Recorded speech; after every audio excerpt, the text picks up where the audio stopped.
Hey YouTube, Joeboy here. So, One Piece chapter 1144 is out. If you guys haven't checked out that chapter yet, I suggest that you do so because I will be spoiling you. But now that you have, let's begin. Look man, just the way that it stands right now, Killingham's powers are some of the most broken in the entire series. I think that there's like two ways of looking at it though. Like on one hand, they're devil fruit powers that make you individually unbeatable. Like when I think this, I think Kaido. That because he was a dragon, 99.999% of all inhabitants on the planet couldn't do anything to him. So I guess if you want to weigh this heavily, then I don't think currently that this applies to Killingham's fruit, so that's one thing that his fruit does not provide. But then you remember that in any fight that would actually matter, the auto-win conditions of any fruit are basically ignored. It used to be that Logias were essentially unbeatable, because they didn't have tangible bodies. But all of this really just amounts to fool's gold at the end of the day, because you know just intuitively that does not work for a story. You cannot have somebody with powers that are literally unbeatable, so Oda introduces a solution. With Logias, he introduced armament Haki. And more recently with someone like Kaido, we have advanced armament. Like there's no devil fruit ability that is invincible when it matters. So honestly, if I was trying to overanalyze and create a devil fruit tier list, one of the first things that I would focus on is like how much of the devil fruit's abilities actually matter in a top tier fight versus the strongest people in the universe. This is why I have a lot of respect for Mythical Zoans. And honestly, I think Mythical Zoans are the strongest classification of devil fruit in the entire series, because not only do you get some sort of magical effect, some sort of dangerous and destructive ability, but you're also transformed into some kind of creature, which improves your base stats. It's a physical stat boost, which would undoubtedly help you against the 0.0001% that could actually fight you, if you're Kaido. Basically, the way that I see it is that in a top tier battle, we're mostly talking about Haki. You'd essentially use your Haki to avoid all the automatic win conditions that a devil fruit ability might grant you. Otherwise, somebody like Akainu, who is literally a Magma person, would just win. If we have two top tiers with relatively equal Haki, the physical stats that the Mythical Zoan gives to that person, I think would matter. As an example, you don't have to look so far into the future with Future Sight Haki if you are just faster than your opponent. And it's probably also worth saying that I understand that Haki is not an unlimited resource. There's examples throughout the story of like Haki being equated to energy, and it can run out. Honestly, I think that this is really important when dissecting Luffy's abilities, because I think that a lot of Luffy's transformations are Haki intensive, which is why often there's some sort of time limit. Like honestly, the way that I think about it is in Gear 4th as an example, like Luffy is using his willpower to keep Gear 4th's shape. Run out of will or energy and Gear 4th blows up. Also why food is so important to Luffy, he's gotta like eat mid-battle because food is energy. So this is basically the way to really complicate it, and this is not often like spelled out in the story, so it becomes very subjective as to like how Haki intensive each devil fruit power potentially is. But I do think that even looking at your average devil fruit, say Foxy in a slow beam, like using a slow beam in my opinion does cost some amount of energy, but the energy is very close to zero. More often than not, I believe this to be the case. But I do think that you have shades in the middle, and you also have extremes on the other side of the spectrum. Think about Law's technique of perpetual youth. You use that one time and you die. I translate it as that technique cost an absurd amount of energy. So much so, you automatically die. But you guys know me, right? Like sometimes I just like to overcomplicate things for the sake of it. At the end of the day, I think that you can evaluate each devil fruit individually on your own subjectively and decide which techniques can be spammed and which ones can't, and does that matter? But I do think that it's relevant to bring up with Killingham, because we know that Killingham has the ability to bring nightmares to the real world. But I think that intuitively, there has to be some limit to this. There has to be. How many monsters can he manifest at the same time? And for how long? But to kind of finish my thought here and get back to where we started, right? Like just the same as Kaido's invulnerability or Akainu's invulnerability, all of the various techniques of the devil fruit don't really matter that much when fighting other top tiers. So when I'm thinking about like ranking devil fruits, I'm thinking about the utility of the devil fruit when fighting other top tiers? Like, are the abilities completely nullified, or do they still have some purpose? And then I completely separate the Devil Fruit from battles with top tiers and say, how destructive is it? How much general calamity can it cause? And can more average fighters do anything at all against it? And honestly, it's really this which makes me feel like Killingham's fruit is broken. Giants are probably the strongest race on the entire planet of One Piece. The country of Elbaf is the strongest country, and these dream apparitions are no joke. And as far as I can tell, they have been spammed. Honestly, it seems to me that if you unleash just one of these on the vast majority of islands in One Piece, you could destroy the entire island, and basically everybody who lives there. That is wild. On the destructiveness scale, this is a 10 out of 10. I'm not going to go so far as to say it's like the most destructive, because a Kainu can literally turn an island into magma, so that's a thing. But this is also a mythical zone Devil Fruit. I would assume giving Killingham the boost of being a mythical creature. Honestly, I don't think that it's a stretch to say that right now, this is the most powerful fruit given to somebody who is a subordinate and not a final boss. Tell me why I'm wrong. But yeah, I kind of expect some people to mention that, okay, well, yes, you can spam out a bunch of, relatively strong creatures, but the creatures can be defeated. We see in this chapter that Dory and Brogy arrive and are able to one-shot the Nid Ogre. I just want to remind people that as of recently, Oda updated Dory and Brogy's bounties to be 1.8 billion due to One Piece world inflation. They went MIA for 100 years. And I understand that bounty is not a direct reflection of strength, but it is highly correlated to strength.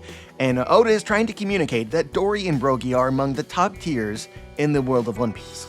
As of right now, based on what we know, they are literally top 20 fighters in One Piece. I guess ignoring people that are associated with the world government and Marines. So needing people of that level to deal with these monsters is honestly kind of crazy. And I'm not even sure that Dory and Brogy actually dealt with the monsters. These things are nightmares manifested. Would anybody be surprised if after Dory and Brogy attack the Nid Ogre, why wouldn't it just reform? Would you be shocked? Straight up, if Oda is taking inspiration from actual nightmares, that's part of what makes nightmares so scary. They're not real. You cannot defeat them in the traditional sense. But obviously, we will find out soon exactly how to defeat these monsters. I'm just saying, my first reaction here is that you can't defeat a nightmare. That's not, physically, that's not how it works. Which would make Killingham's Devil Fruit even more useful. And even if we assume that Dory and Brogy vanquish the Nid Ogre, it's entirely possible for Killingham to summon another creature to replace it. Be like Cracker's biscuit soldiers. No reason to think that this is not an unlimited army. But anyway, the whole point of going on this rant is I just have a really strong feeling that this Devil Fruit, as it is right now, with no speculation whatsoever, just seems incredibly top tier. Potentially a little bit too strong. I feel like Oda might need to nerf it, and I feel like it's set up perfectly to be nerfed. This is a nightmare, man. You don't defeat a nightmare by physically attacking it. You defeat a nightmare mentally. I think that the worst thing about having a bad dream is believing that dream to be real when it is not. And I'm sure that all of us at some point in time have had nightmares, myself included. I don't really have them commonly, but from when I was a kid, the thing which really frees you from them is the realization that this is not actually happening. This is not a real thing. And Oda might have already sort of alluded to this fact. We see that Killingham can pull, for instance, salt from somebody's brain, but the salt might taste good, or you believe that it tastes good, but it doesn't actually have any substance. Eating food made from dreams is not real. It does not actually give you energy. So I guess what I'm saying is that, in a way, your belief in the dream or the nightmare makes it real. So potentially you or characters in the story have some power over it. My honest expectation going forward is that things like the Nid Ogre might not actually be defeated and can't actually be defeated. It's gonna look real bad, but there's gonna end up being a really simple solution to make these things essentially powerless. So one of the theories that we actually had the moment that these creatures were introduced was that music might have some power over them. Just an interesting sequence of events where all of these creatures had appeared and the children were sleeping and being controlled, mind controlled. And then the horn of Elbaf went off to inform Elbaf that there was danger. And when this happened, all of the kids dropped. So my thought was the sound of the horn, which can be interpreted as a kind of music, actually had some effect on Killingham's Devilford abilities. And just frankly, I really like this idea because music is a positive thing. And I feel like, generally speaking, it fills people with positive emotions and joy. It strikes me as something which might work against nightmares. I think that most people understand that there's a relationship between music and the soul. There's lots of profound, philosophy surrounding it, but there's quotes such as this, like, "He who sings frightens away his ills." That to me just works. And along with this thought is the idea that things such as laughter is also a derivative of music. You can think about Brooke singing Bink's Sake, right? Like, pretty significant chunk of the song is Brooke's laughter in music form. I'll spare you my rendition, right? But you guys know. I think that's very intentional on Oda's part. So it just seems like a great idea to me that you could potentially defeat or weaken these creatures by laughing in their face. And then in this chapter, you had one of the strangest scenes that I can ever recall from One Piece, and that is saying something. I guess strange in One Piece means something different because there's constantly something wacky happening. But in this case, we're following the members of the God's Knights and specifically emphasizing the fact that Gunko is listening to music, talking about her favorite song. This is the kind of thing that Oda would normally include in an SBS, not in the actual story, because why? Well, this conversation about music potentially having relevance in Elbaf could be why. Oda wants us to be thinking about the power of music. This is setting up something that will happen in this arc. But yeah, I suppose as a weird aside here, apparently Gunko's favorite song is New World. And as far as I'm aware, this is Brooke's song. Is Gunko literally listening to Brooke? And does she know that? I suppose at this point, we're just talking for the sake of it, but just a weird thing that caught my attention. A couple chapters ago, Summers asked what Gunko was afraid of, and she said Nika. Nika, the person that is prophesized to one day change the world. And her favorite song is New World? Summers even asks in the chapter, what's wrong with this world? Just a weird inconsistency. But anyway, from this, I would imagine that if Killingham used his powers on Gunko, the nightmare that would appear would be Nika. And it's really interesting, I think, to correlate this with the nightmares that he has actually already conjured. I don't think that he realized this, but what he has summoned is what Gunko fears. A vast majority of these nightmare creatures can be correlated back to the actual Straw Hat Pirates. Honestly, I think that Oda made this connection kind of obvious because he actually brought it up in the chapter.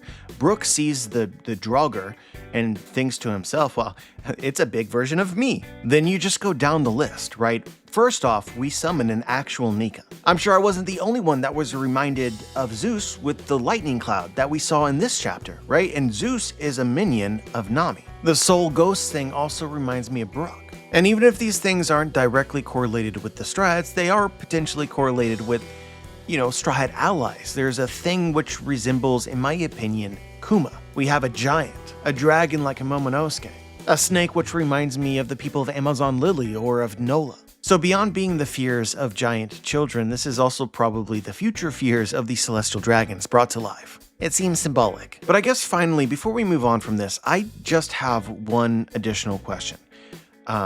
We speculated just how real are these nightmares?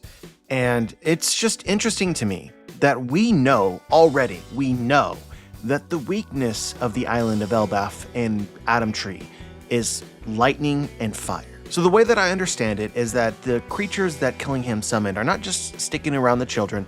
They've been given some kind of directive to go spread out across the island of Elbaf and terrorize all of the various villages. So presumably this is why Ripley and Frankie have encountered the giant thunderbolt cloud. The cloud has made its way to wherever they are, which is, again, as far as I understand, quite a distance away from everybody else. But this is literally a thunderbolt cloud. The little text box that we get about it, the fear that it is based on, is somebody who is scared of thunder. Meaning if it is literally creating thunderbolts, then there should be a trail of absolute devastation because of what it is and Elbaf's weakness. And I'm not really sure that I got the impression that it is actually doing anything. We'll talk about this in just a moment, but Frankie and Ripley and Lilith are all absorbed in this thing that they've discovered.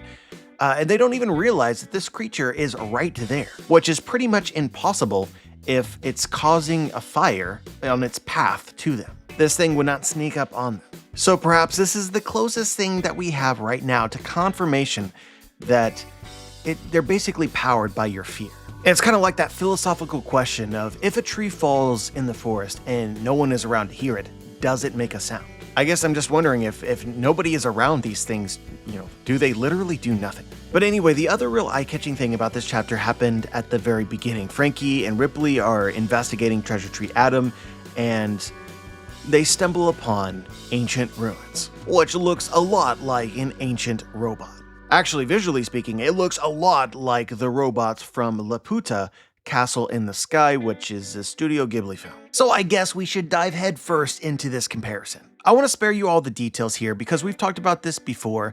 I highly recommend that you watch this film because I think it's very obvious that this is probably the most influential media for One Piece, period. Look, I know that Oda says that the thing that inspired One Piece was Vicky the Viking. And of course that's true, you can have multiple inspirations. But the closest thing to One Piece that Oda almost definitely watched as a kid was Castle in the Sky. The whole film is about finding a lost island, a remnant of a lost civilization that was technologically advanced. Oh yeah, they also had a unique language, and these things which are called Laputagraphs, which are very reminiscent of poneglyphs. The heroes of the story end up meeting pirates and basically become pirates.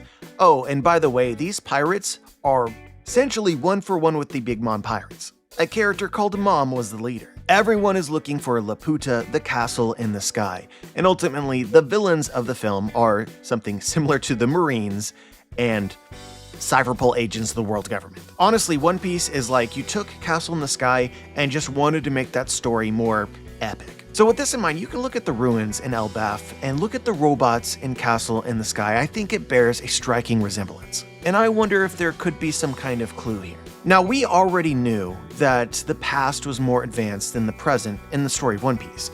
We know that the ancient kingdom was a technologically advanced kingdom. But the surprise reveal of this chapter is that these ruins, which also seem related to science and technology, aren't from the Void Century. In fact, it isn't even close to being from the Void Century. They are 3,000 years old, according to Lilith. Honestly, what I think is happening is Oda is finally, almost officially laying out the complete timeline of the world of One Piece. The Harley texts have been a big part of this arc, and I guess the central idea of this is that the world has experienced multiple ages, or there have been multiple quote-unquote worlds. But the fact that the Harley texts still exist in Elbaf to this day kind of by itself suggests that Elbaf, or Treasure Tree Adam, has kind of survived throughout all three of these worlds. So it kind of makes sense that you would find relics of all three of these worlds in Elbaf. And I think that that is what this building is. It is from the first world. So now we have our closest approximation to a timeline. Approximately 3,000 years ago, the world of One Piece was still in the first world, and it was already technologically advanced. But to take this back to Castle in the Sky and why this reminds me of it so much, spoiler alert by the way, is the robots that were created in the distant era had mostly broken down. And this was basically because they had lost their power source. So when we meet those that remain in Laputa, they essentially had been overrun by nature. They looked a lot like this building. So I'm just gonna go ahead and say it. I don't think that this building is entirely just a building. I literally think that this is a robot. It could even be true that this is a robot even older than 3,000 years ago, but some scientists 3,000 years ago discovered it and built a building around it in order to study it. But yeah, I suppose what I'm trying to say, and what maybe Oda is trying to communicate here, is that Elbaf is literally Laputa, the lost, technologically advanced civilization in the sky. We've found it, it's here. So what ultimately happened in Castle in the Sky is that the ancient power source was rediscovered and returned to Laputa, and the island woke up. It has me wondering if there is ancient technology within Elbaf that has the potential to wake up. The other really interesting thing about Castle in the Sky is that the island, the Castle in the Sky, was also a weapon. You can think of it like Emu's weapon, or an island-sized version of Enel's Arc Maxim. it could bomb the surface of the planet. So I feel like right now, most people believe that Emu's weapon is literally Uranus. The thing which erased Lolosia from the map is Uranus. That thing could have originally been an Elbaf. And even if that is not the case, I think through process of elimination, it is highly likely that the island of Elbaf contains the poneglyph, which would tell you about Uranus. Remember, Jaya had the poneglyph which spoke about Poseidon, and Alabasta had the poneglyph which spoke about Pluton. So the only ancient weapon that the Straw Hat Pirates or Robin has not read about that we know of is Uranus. So I just feel like Oda is cooking something here. Like, I don't want to take this one for one, because I don't think that that will be the case. When it comes to inspirations, Oda doesn't like take the inspiration directly, he modifies it in his own creative ways. But all of this seems related to me. The ancient weapon Pluton, as an example, is implied to be within the island of Wano, kind of like the weapon in Laputa. And at the end of Castle in the Sky, after they had awakened the island, the movie ends as Laputa flies off higher into the sky. Team Rocket blasting off again sort of vibes. And honestly, I kind of think that by the end of the story, the island essentially orbits the planet. It's like a satellite, which reminds me of Enel and the Arc Maxim taking that to the moon. And we've compared the Arc Maxim to Uranus. Basically what I'm thinking is that all of the ancient weapons are in various ways inspired by Castle in the Sky, which was an ancient weapon. And kind of like Elbaf in Treasure Tree Adam, it was also one gigantic tree. But yeah, I guess I'm not entirely sure what I'm cooking here, just food for thought. All of this seems relevant to me. But yeah, guys, I think that that's everything that I really had to say today. I apologize for the lateness of the review, but I'm literally getting married on Saturday, so, a lot of things are happening. I'm not entirely sure about the next chapter review either, so just, I don't know. I tell myself that I should just word vomit and shit out a review in a couple hours just so that I can get the content out, and then it comes to actually do it, and I just can't. I literally have been talking about One Piece on YouTube for 10 years, and I just, the identity of my channel really is to say something different in every review. I try my best to do that, which requires some thought. So I apologize, and I appreciate your understanding. Normality will eventually resume. But yeah, as always, let me know what you guys think. Let me know if you noticed something from the chapter that I might have missed. Just share your thoughts. Like the video, subscribe, click the bell to be notified, join the squad, and as always, guys, have a wonderful day.